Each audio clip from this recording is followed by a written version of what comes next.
Hello students, कैसे हैं आप सब। आज का सेशन स्टार्ट करते हैं। आज के सेशन में हम बात करेंगे सीटीपी में विकास के सिद्धांतों के बारे में। ठीक है, तो चलो अपना टाइम वेस्ट किए बिना वीडियो को स्टार्ट करते हैं। पहला सिद्धांत है निरंतरता का सिद्धांत। क्या है? निरंतरता का सिद्धांत। अब निरंतरता के सिद्धांत से एक वर्ड है इसमें निरंतरता, इससे हमें पता चल रहा है कॉन्टिन्यूअस है, कोई चीज़ कॉन्टिन्यूअस चल रही है यानी कि निरंतर चल रही है। ठीक है, इतना तो हमें पता चल गया। अब इसके अंदर है क्या? इसके अनुसार विकास एक सतत प्रक्रिया है। विकास एक सतत प्रक्रिया है, कॉन्टिन्यूअस। मैंने बताया था विकास में परिवर्तन संभव है परंतु प्रतिवर्ती नहीं। ठीक है, विकास में परिवर्तन संभव है परंतु प्रतिवर्ती नहीं हो सकती। अब ये प्रतिवर्ती वर्ड क्या आएगा? अब एक बात बताओ, विकास में चेंज तो हो सकते हैं, यानी कि पहले हम मैच्योर थे, पहले हम बालक थे, धीरे धीरे हम बड़े हो रहे हैं, धीरे धीरे हमारी समझ बढ़ती जा रही है। ऐसा तो है नहीं कि हाँ हम बड़े हो गए और हम फिर से बालकों की तरह करने लगे। हाँ होता है, लेकिन प्रतिवर्ती नहीं कह सकते। या एक तरह से हम इसे समझें, जैसे हम पहले बच्चे थे, फिर हम थोड़े बड़े हुए, यंग हुए, फिर हम बूढ़े हो जाएंगे। तो प्रतिवर्ती का मतलब क्या निकलता है यहाँ से कि हम बूढ़े हो गए। ये तो नहीं कि बूढ़े से हम एकदम से शिशु अवस्था में पहुँच गए, नॉनसेंस बात हो गई। ठीक है, तो क्या है? विकास में परिवर्तन संभव है परंतु प्रतिवर्ती नहीं। ठीक है, जीवन पर्यंत चलने वाली प्रक्रिया है, यानी कि लाइफ टाइम चलता रहता है विकास। ठीक है, आपको विकास के मैंने पहले कॉन्सेप्ट समझाए हैं, उसमें क्लियर हो गई होंगी ये चीज़ें, बहुत इजी हैं। लेकिन इन्हें बस ध्यान में रखना कि निरंतरता का सिद्धांत होता क्या है। ठीक है, कभी न रुकने वाली प्रक्रिया है, सेम बात हो गई। कॉन्टिन्यूस चल रही है तो रुकने का तो कोई मतलब ही नहीं है। ठीक है, गर्भ से कब्र तक की प्रक्रिया है, यानी कि वोम टू टोम। ठीक है, वोम टू टोम। ठीक है, अब नेक्स्ट सिद्धांत क्या है हमारा? नेक्स्ट थ्योरी क्या है? वृद्धि एवं विकास की गति की विभिन्नता। वृद्धि एवं विकास की गति की विभिन्नता, इसमें पॉइंट नंबर 1 क्या बन जाएगा? विकास की दर में विभिन्नता होती है, यह सबके लिए समान नहीं हो सकती। विकास की दर में विभिन्नता होती है, सबके लिए समान नहीं हो सकती। ये तो नहीं कि हाँ मैं जिस दर से स्टार्ट चीज़ें सीखी हैं मैंने, आपने भी उसी दर से सीखी हो, या ये नहीं हो सकता कि आपने जिस दर से सीखी हो उसी दर से मैंने सीखी हो, यानी कि विभिन्नता होती है, समान नहीं होती। ठीक है, विकास का क्रम सभी बच्चों में समान होता है। विकास का क्रम से क्या मतलब है? यानी कि पहले शिशु अवस्था, उसके बाद बच्चे हुए, मतलब बाल्यावस्था में आए हम। ठीक है, उसके बाद हम किशोर अवस्था में, फिर हम युवा अवस्था में। ठीक है, इस तरह से हम अवस्थाओं में जा रहे हैं, यानी कि सब में क्रम तो समान है लेकिन दर समान नहीं होगी। यानी कि किसी में थोड़ा मेंटल प्रोसेस जो है जल्दी डेवलप हो जाएगा, किसी में स्किल डेवलपमेंट हो जाएंगे। ठीक है, तो इससे क्या पता चला कि हम दर समान नहीं होती लेकिन क्रम सब में समान होता है। ठीक है, नेक्स्ट थ्योरी क्या कहती है? व्यक्तिगत अंतर का नियम। ठीक है, व्यक्तिगत अंतर होते क्या हैं? व्यक्तिगत अंतर होते हैं किसी की रुचि में, किसी की कुछ काम करने की इच्छा है। अब ऐसा तो नहीं कि जो मेरी इच्छा है वो आपकी भी इच्छा हो, या जो आपकी इच्छा है वो मेरी भी इच्छा हो। ऐसा तो हो सकता है, ऐसा हो सकता है भी जो आप करना चाहते हो उसमें मेरा मन बिल्कुल नहीं हो। ठीक है, तो व्यक्तिगत अंतर क्या होता है? यही होता है। ठीक है, इसमें क्या बताया गया है? कोई भी दो व्यक्ति बिल्कुल समान नहीं हो सकते, यहाँ तक कि दो बहन भाई, दो भाई भाई, दो बहनें बहनें सेम नहीं हो सकती। ठीक है, सगे बहनें बहनें। ठीक है, अब रुचियों, नज़रिया आदि में अंतर पाया जाता है। जो मैंने बताया कि रुचि, कोई किसी चीज़ को किस तरह से देख रहा है, इंटरेस्ट, उसके एप्टीट्यूड में, एटीट्यूड में अंतर है, तो वो क्या है? व्यक्तिगत अंतर है। ठीक है, नेक्स्ट थ्योरी के बारे में देखते हैं हम। विकास क्रम की एक रूपता। क्या है? विकास क्रम की एक रूपता। वही बात है, विकास का क्रम सार्वभौमिक है, यानी कि सभी में एक समान होता है। ठीक है, जैसे कि एग्जांपल ले लो, इन्फेंसी से चाइल्डहुड में गए, चाइल्डहुड से एडोलसेंस में गए। ठीक है, नेक्स्ट कॉन्सेप्ट क्या है? सामान्य से विशिष्ट क्रियाओं का नियम। ये सामान्य से विशिष्ट की ओर चलती है। ठीक है, नेक्स्ट कॉन्सेप्ट क्या कहता है? परस्पर संबंध का नियम है। विकास के सभी पक्ष परस्पर अंतः संबंधित हैं। अब इससे क्या मतलब निकलता है कि आपस में कैसे संबंधित हैं वो?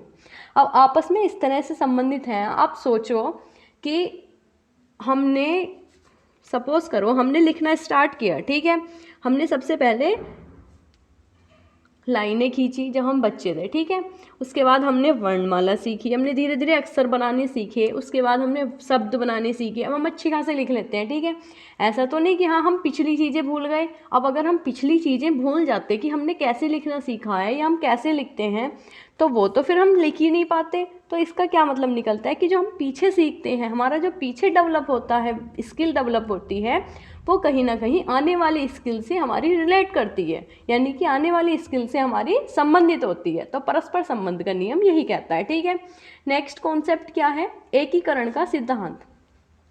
विकास की सभी पक्ष एकीकृत होकर कार्य करते हैं। ठीक है, विकास के सभी पक्ष एकीकृत होकर कार्य करते हैं। नेक्स्ट कॉन्सेप्ट क्या कहता है? अनुमान का नियम। विकास की प्रक्रिया का अनुमान लगा सकते हैं।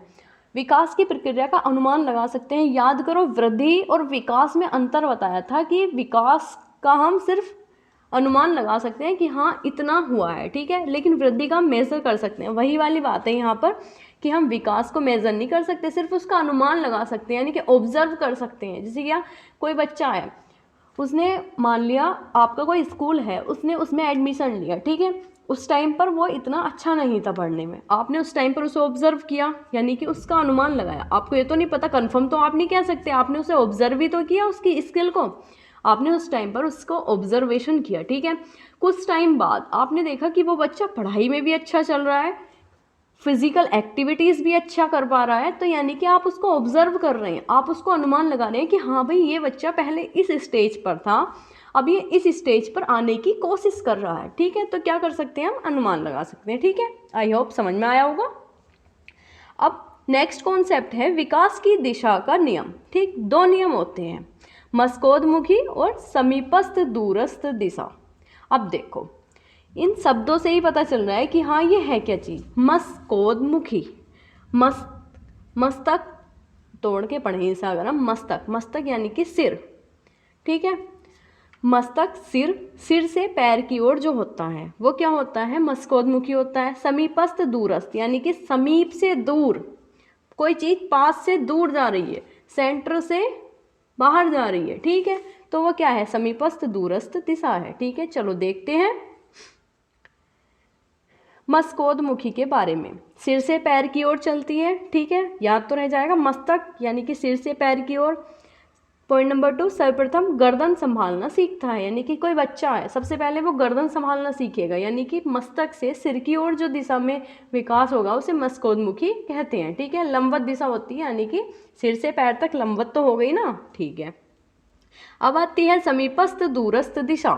केंद्र से बाहर की ओर, कोई चीज़ केंद्र से है बाहर की ओर जा रही है, यानी कि वो क्या हो रहा है, समीपस्थ दूरस्थ दिशा का विकास है। ठीक है, समीप से दूर की ओर जाती है। ठीक है, नेक्स्ट कॉन्सेप्ट क्या हो जाएगा, नेक्स्ट कॉन्सेप्ट है विकास संभवतः सीधा न होकर वर्तुलाकार होता है। क्या मतलब है इसका, विकास सीधी रेखा में नहीं होता, यानी कि सीधी रेखा में क्या नहीं होता मतलब, अब देखो, अब यहीं से मैं लैंग्वेज का थोड़ा जिक्र करूँगी कि एक लैंग्वेज होती है, हम लैंग्वेज को साधारण रूप से, एक ट्रिक है LSRW, listening, speaking, reading, writing. ठीक है, तो ये एक ऑर्डर होता है। अब एक बात बताओ, ज़रूरी तो नहीं कि बच्चा पहले लिसनिंग स्टार्ट करे, स्पीकिंग स्टार्ट करे, वो हो सकता है लिखना भी स्टार्ट कर दे, बोलना बाद में सीखे। ठीक है, या फिर वो बोलना पहले सीख जाए और क्या कहते हैं लिखना बाद में सीखे। तो ये तो नहीं ज़रूरी कि हाँ विकास सीधी रेखा में ही होता है। ठीक है, विकास निश्चित नहीं होता, विकास निश्चित नहीं है कभी भी। हम किसी को भी देख के ये नहीं कह सकते कि हाँ इसमें ये विकास हो जाएगा। ठीक है, विकास वर्तुलाकार होता है, यानी कि वर्तुलाकार का क्या मतलब, स्पाइरल समझ लो। ठीक है, अप्स एंड डाउन्स आते रहते हैं विकास में। ठीक है, नेक्स्ट कॉन्सेप्ट प्रारंभिक विकास की महत्ता।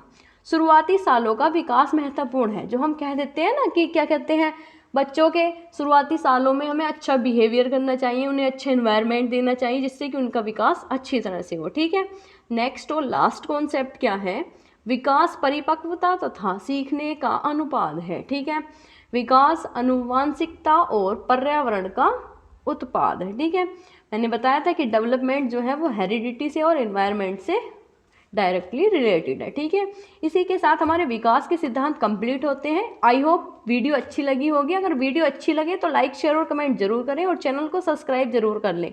अब मैं डेली स्टार्ट करूँगी, पीछे थोड़ी इशूज़ थे जिनकी वजह से मैं कंटिन्यू नहीं रख पाई, लेकिन आने वाले टाइम में मैं कोशिश करूँगी कि आपकी कंटिन्यू जब तक एग्ज़ाम है आपको वीडियो प्रोवाइड करती रहूं। और हाँ, आपने मेरी शॉर्ट वीडियो तो देख ही ली होगी जिसमें मैंने बताया है कि हाँ सीटेट की 2022 की जुलाई में एग्ज़ाम डेट आ चुकी है। तो भाई स्टार्ट कर दो अपनी प्रिपरेशन आज से ही। अगर अभी से स्टार्ट करोगे तभी हो पाएगा, वरना भाई एंड टाइम पर जाकर कुछ नहीं होता। कड़वा है लेकिन सच है। ठीक है, bye bye students, take care.